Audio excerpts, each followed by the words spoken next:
So happy you could come along this time out. We are joined as always by Greg Engert, beer director for the Neighborhood Restaurant Group. The group including, I should mention, Greg is a food and wine sommelier of the year. Thank you. You are welcome. The group includes Evening Star Cafe and Planet Wine in the Del Rey neighborhood, also Columbia Firehouse in Old Town. Greg, good to see you as always. What have we got on tap this week? So this week is a limited beer from Founders Brewing Company that's been coming out annually right after the holidays for many years now. It's called Imperial Stout. And it's an outstanding beer on its own, but it's a really cool kind of entree into talking about how craft beer is changing and how some brewers like Founders are changing. One of the things that we in the industry now, both consumers and retailers and brewers alike all look forward to is this kind of announcement of the 2013 schedule, what's coming out next year and when. Imperial Stout is one of 3 beers that are actually going to be more available this year from Founders than they ever have been before. So I thought it'd be a good one to talk about because in the past it's been kind of one and done. And this year we've seen much more of it in the area. So it's definitely one to seek out and actually a pretty good price tag on it too. Not super expensive, high octane for sure. And what's great about this beer is it's actually brewed from 10 different kinds of malts. So this is a hugely complex malt bill. You get that on the palate. You've even got a little smoked malt in with the chocolatey coffee-ish qualities, caramel and nuttiness from the other malts employed. A little bit of a hop character as well, but definitely a rich and viscous sipping beer for the cooler weather we're having right now. Now, we haven't talked about this in a while, but for people who may not know, what is the difference between a regular stout and an imperial stout? Sure. So today, we refer to stouts as beers that are typically, blackish in color. They tend to be roastier, drier, slightly charred compared to a porter, which will be a little bit creamier. I always like to say like porter versus stout today. Now, this is not how it always used to be.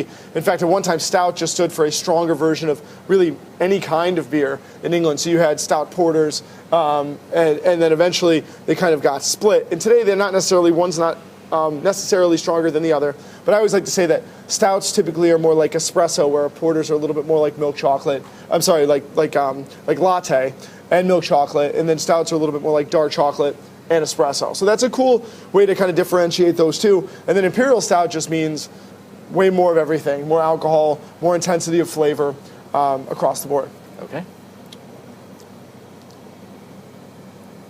Unlike last week, I'm going to try not to spill this on myself. Beautiful nose.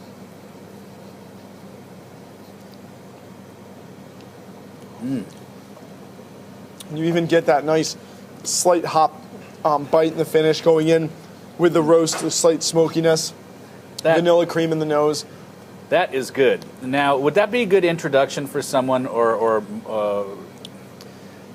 I think stouts put people off. I think the color puts people off. I know it put me off 20 years ago, the first time I went to Ireland and looked at Guinness.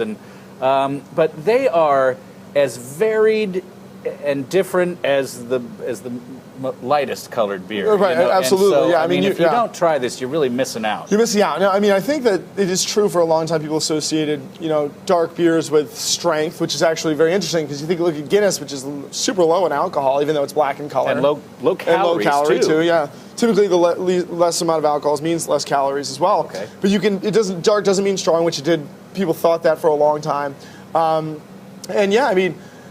The one thing I will say is that there still are people out there that don't love bitterness in beer. So they stay away from IPAs, and they tend to stay away from stouts because stouts have a different kind of bitterness. Typically, I said it has a little hop character, but it's also quite roasty bitter, in the way that espresso is. So that can definitely turn people off from time to time.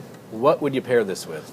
This is, I'm not even sure that I would, you said, is this a good introduction kind of thing to stouts and things?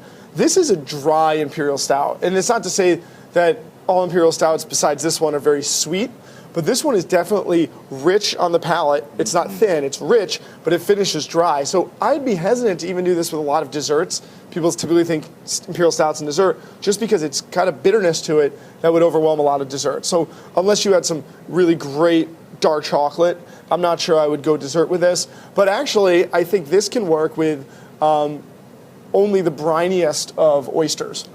as we've talked about in the past, that oysters and stouts go hand in hand, originally because they were the providence of the impoverished people.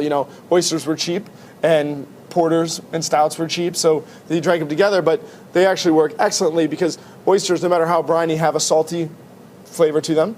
And stouts, no matter how strong, have always some kind of roasted, dry, slight peppery flavor. So you get a cool salt and pepper effect. Because this one's so dry and so big, I think you need really briny oysters like typically those from Maine and Massachusetts, the Wellfleet from Maine, Island Creek from Massachusetts as well. I may be off my rocker, but I can't help it. The thing that popped into my head was a New York strip with peppercorn sauce on it. That would be awesome too. That would work? Yeah. Oh, okay. Definitely. Definitely would work. Like it would taste good. That peppercorn would work in nicely with this. And the other thing about Founders, last week we talked about the Hop Slam anticipation will be coming up quite soon. Just keep your eyes on it. Well, the other big one that people tend to anticipate, also from Michigan, as Founders and Bell's are both from Michigan, is Founders KBS. The bourbon barrel-aged breakfast stout that they release once annually each year in very small amounts. And this year, that'll be coming out in April rather than March. And earlier on in the segment, I talked about how Founders made some changes for this coming year. Well, they've had a brewery expansion. So as a part of that expansion, we're seeing more Imperial Stout coming out for the first 2 months of 2013. You're going to see more Old Curmudgeon, their oak-aged old ale. We'll see more of that than we've seen in the past. And more Backwoods Bastard, which is their Dirty Bastard aged in bourbon barrels as well. So the expansion's allowed for more of each of those beers. And it's also seen some other changes in their lineup. They used to make a cherry beer called Cerise, but the cherry crop's been bad in Michigan. So now they're bringing back an old favorite called Rubaeus, which is a raspberry beer that's a little bit more tart, which is really cool as well. And, just as we were talking about the Enjoy By from Stone last week, a big decision the Founders made that I think is very interesting for where craft beer is going is they used to have a beer called Red's Rye PA, available year-round in draft and bottle. But they just weren't psyched about how quickly the Red's Rye bottles were moving, i.e. they felt that it wasn't always as fresh as it should be while it was in the market.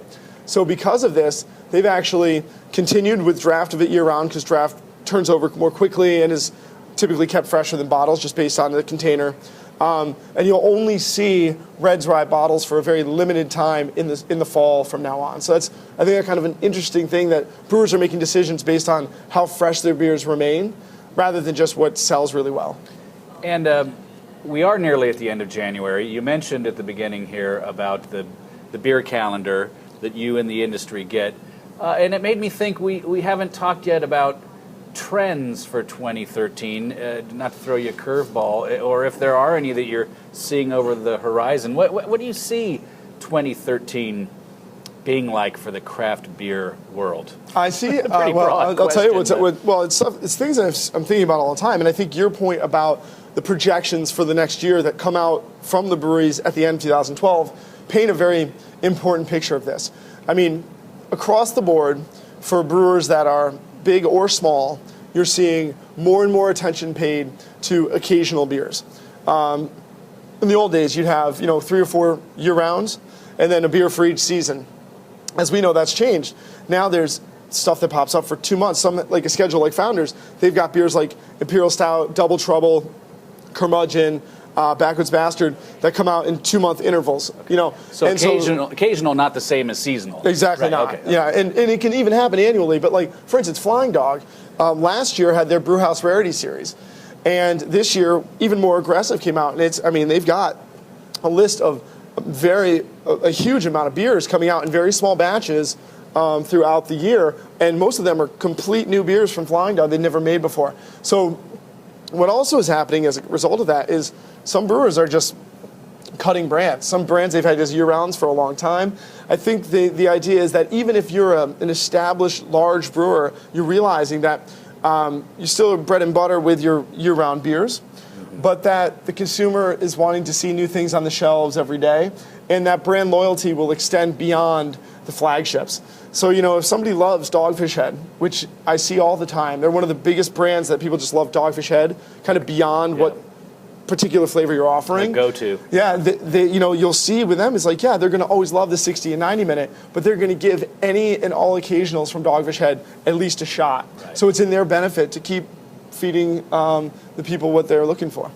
Politics aside, isn't 2013 a great time to be alive? It is, in indeed. The beer world. If you've got a question for Greg, the email is beeroftheweek@wtop.com. Greg, thanks as always. Thank you. Appreciate it. Everyone, please always do drink responsibly, and be sure to bring your thirst next time for another Beer of the Week.